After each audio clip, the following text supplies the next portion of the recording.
Petticoat Junction. Do you like trains? Do you like riding trains? I recently started selling trains, some Lionel trains and Marx trains and other toy trains. This is a big industry. People have made a lot of money in trains over the years, model trains. If you can find them, you should sell them. So I'm going to show you really all you need to know about it. It's just primarily a website that you go to. But if you like watching model trains, I like watching model trains. This is one of my favorite ways to watch.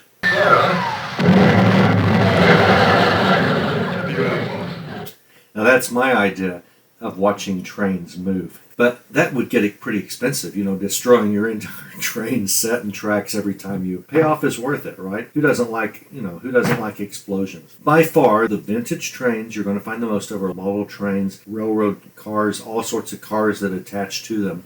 And you need to know a couple of things to sell. I'm going to give you some general information. There's so much more I'm not telling you, so much more I don't know. I'm giving you the very basics, which is really all you want. If you find some in Uncle's attic and you want to sell them, a couple of things. If they're dusty, they will still sell. If they're dusty, they're difficult to clean. You have to get a brush and really get into the crevices. I still find them very difficult to clean. I'm selling some on consignment. They're not high dollar trains. I'm finding it not worth my time to clean them much. I'll do some brushing of the obvious dust. I might spray them with a little cleaning spray of some kind, but you got to be careful and use a very mild spray and wipe them down to kind of get all the dust out that I can. And that will blacken up most really dusty locomotives and, clean up some of the cars behind it. The primary moneymaker will be locomotives, and the primary moneymaker next will be probably the caboose, because everyone loves the caboose, right? But the locomotive is what drives the train. It has the mechanics to pull the train around an electrified railroad toy system. So the locomotives are what we're really concerned with. Again, there's Lionel you're going to find the most of. Lionel is not always the highest value. You're going to find Marx trains, M-A-R-X. They have some pretty high value because there are fewer of them, but there are also fewer collectors, but it's more of a niche market. Niche markets almost always bring a little more money because it's harder to find items. So you might find some Marx, but don't turn down Lionel trains. There's a phenomenon going on. We still have time. A lot of train collectors are getting very old. It's a very old industry. I've heard about the model railroad train conventions that they have, and the population there, the attendees just get older and older, and there are far more leaving this world than there are entering who like model trains. So get it while you can. Every year that goes by, there are fewer buyers of these. And if you know anything about macroeconomics, when demand goes down, supply goes up, and prices go down. That's the way it works. But you'll mostly find Lionels, and that's great, especially low price and everything. You want to find as low as you can. You want to do comps. But if it's a full train set, a bunch of cars, even tracks aren't really worth that much by themselves, but a full set of tracks with the full transform, you plug into the wall and it runs the train. If you have the complete set, it's worth a lot. But individual tracks aren't really worth that much generally unless you find a special caliber of track. It's not caliber, what is that word? It's the same word we use for wire, gauge. So depending on the gauge of the track, some are worth more than others. Most tracks I find are just general standard Lionel train tracks of the last 85 years. They're all the same. There are a lot out there, not worth that much. But if you have a whole box full and they look in good condition and not dirty, you can sell that big box of track. But I'm finding I can leave a lot of dust in the crevices and they'll still sell for almost full value. So how much is your time worth? If you find a very high dollar train set or a train car, you definitely want to spend more time cleaning that, getting the dust out of the crevices. Use a Q-tip and some sort of a very mild spray cleaner. Find one that's, quote, eco-friendly, that has the potential to do much less damage to any part. Probably won't do any damage whatsoever. And clean up that thing if it's worth some money. But I'm finding if I have a locomotive, for instance, I've sold a couple or three in the last few weeks. If I have a locomotive that I think will bring $65 if it's really clean, it'll bring about $45 or $50 if it's pretty dusty. And I don't want to spend 30, 45 minutes cleaning that thing. It's not worth it. So I'll do a quick clean, a quick spray onto a cloth and wipe it down with a damp cloth of that eco spray, but I won't do much more than that. It still looks pretty good. How do you know if it works or not if you don't have anything else? You've just got a locomotive and some cars. Well, look for obvious damage. Look to see if the locomotive has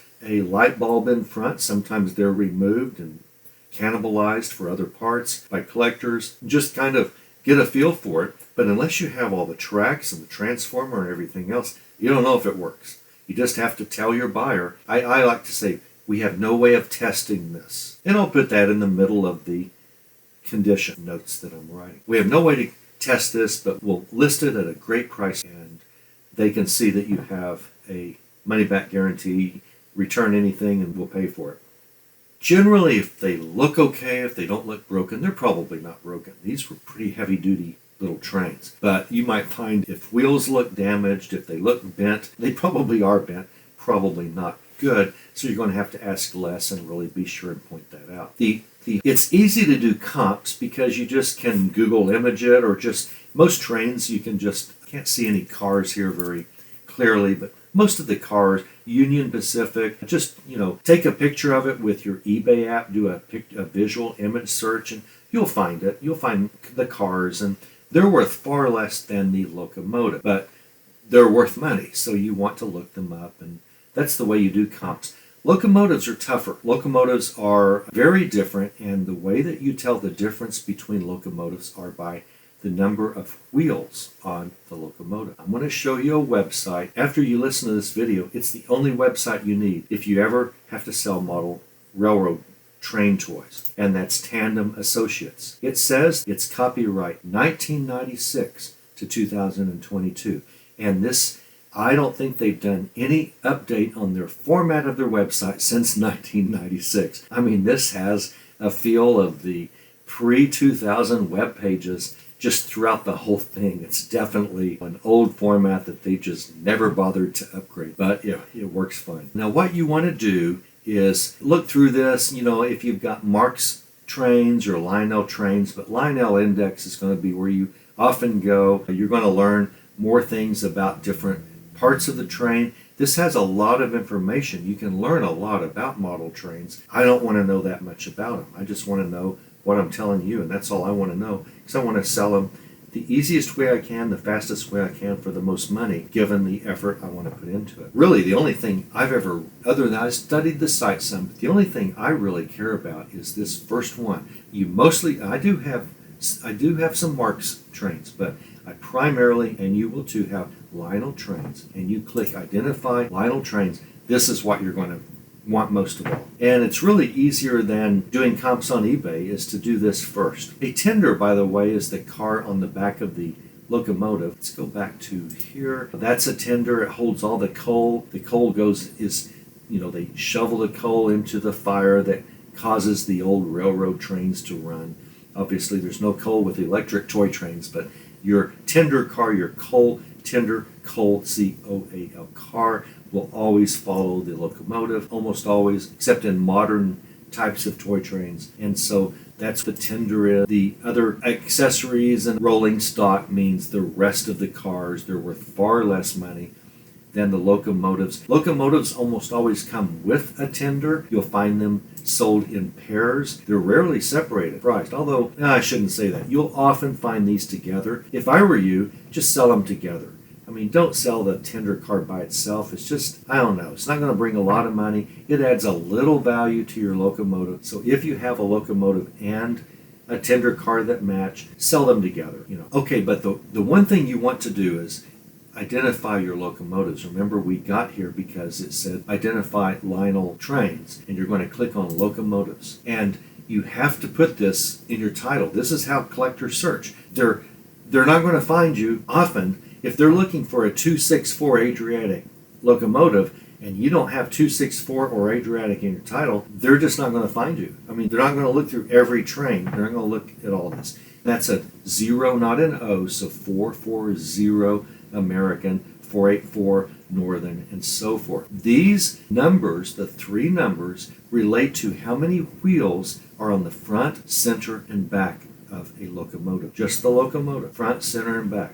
So if you have let's look at this one. Now there's a wheel on each side. So if you were to turn this around, you would also see 2 little wheels in front, 3 big wheels in the middle, and 2 little wheels in back. This would mean there are 4 wheels in front, 1, 2, 3 times 2, 6 wheels in the middle, and 1, 2, 4 in the front. So this is a 4, 6, 4, and it says that, 464 Hudson train. There will be a number on the engine, on the locomotive, and put that in the title because people search for that, but these wheel formations are really critical, 464 and so forth. Let's look at a few more. Let's see here. Here's one that is what do you think this is? How many wheels in front? 1, 2, because there's always double, there's always one on the other side, so there's 2, 6, and 4. I know you didn't know you'd have to do math before you started watching this video. This is a 264 2035. You want to put that in the title, locomotive Lionel train. So what is a 264 train called? Let me go back. 264, that's the Adriatic. So if you were selling that, you would want to say 264 Adriatic. Actually, let's look at this listing and see what it says. 264, he didn't put Adriatic, but okay. Probably should have, But anyway, no tender. So he's saying it smokes a lot of model trains. Smoke will come out when they run. But if you don't test yours, if you don't have a way to test it, you don't have any idea if yours works or not. Anyway, what I'm showing you is what's important. Notice he did put the number 2035 in the title. Post-war, I don't know if you can find that it's definitely post-war. If you look at comps of 264, 2035 locomotives, and most of them say post-war, probably is. I don't know how important that is. O gauge is pretty important. That's the letter O. That's the width of these. Let me go back and see what we're doing here. Okay, let me go back. So up here, these are the width gauge. O is 1 1/4 inch apart. It's a 1 to 48 replica scale model. That means if you were to multiply the size of an O train by 48 times, it would match the actual size of the locomotive. So they take the locomotive and reduce its size 48 times, and you have this train. And it's good to put 1 to 48. Put that ratio, at least in the description. Collectors want to know. Collectors will probably know it. If you can put it in the title, great. Oh, I think even whenever you list a train, let's go back, they might even have in the item specifics, they have the scale. You can't really see it, sorry. But here, there's a place for the scale.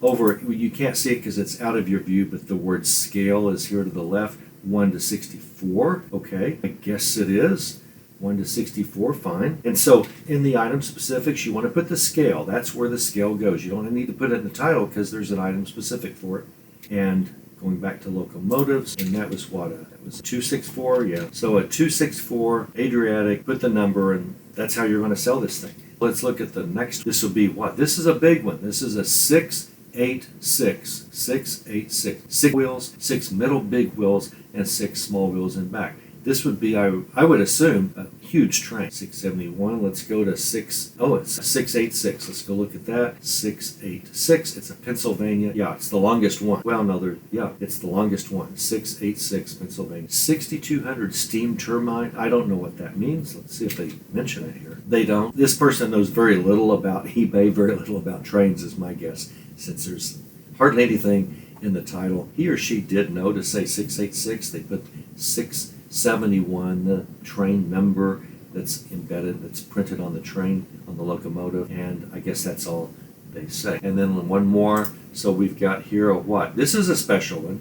0. There are no small wheels here. No small wheels here. This is just a 040 locomotive, 1615. 040. Go back, and that's called a switcher, and that will be in the title of 040 trains by sellers who know what they're doing. Let's see if it's in the title. This guy, 0 gauge is fine. That's the width gauge. You might remember 1615, the number here. Remember I said 0 gauge. Letter O gauge. That has nothing to do with 0 wheels. That's the letter O gauge of the width. Lionel, tender, switcher would be better. You definitely want 040 in the title. Maybe down here.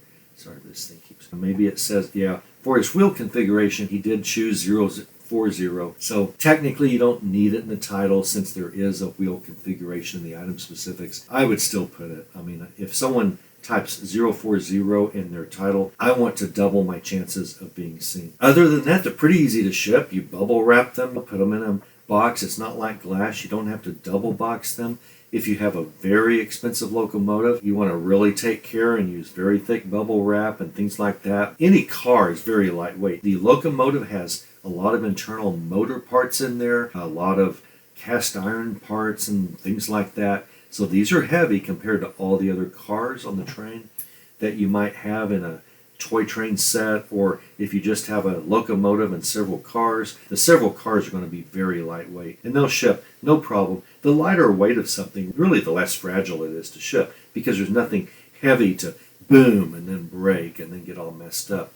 So as long as you wrap them in a sturdy box, the cars, that's fine. Bubble wrap them a little bit. The locomotive is heavier, so wrap it, double wrap it probably, and put it in a nice sturdy box. It'll make it. It's not fragile like glass. And I'm open to new information, but really, that's all you need to know about selling most toy trains. I mean, that's the 80-20 rule, right? That's 80% of everything you'll ever know, and the other 20% don't really help you all that much. This information about selling trains is more than enough to make the most you can in general for the time that probably you'll put into it. If you have an uncle who was a collector and he passes away and it all comes to you and you have this giant train collection that you've got to sell, one, congratulations. Two, it's probably well taken care of and dust free and all that. Probably until the end really loved his train, because these guys are fanatics about their trains. In that case, I would go the extra mile and learn more. I would definitely do videos of a train working, set up things. You'll get maximum dollar that way. But if you just find a few train cars once in a while, great. At a sale, buy them cheap. Some of the train cars only go for $8, $9. Even a little caboose might go, a pretty common one, might go for $7.95 to $14. If it's really dusty and you don't want to do too much to make it look good, probably more like $7 or $8, probably $5.99 or $6, which may not be what you want to mess with, but if you're getting all the cars anyway, go ahead and sell it too. It's really all that you need to know about trains.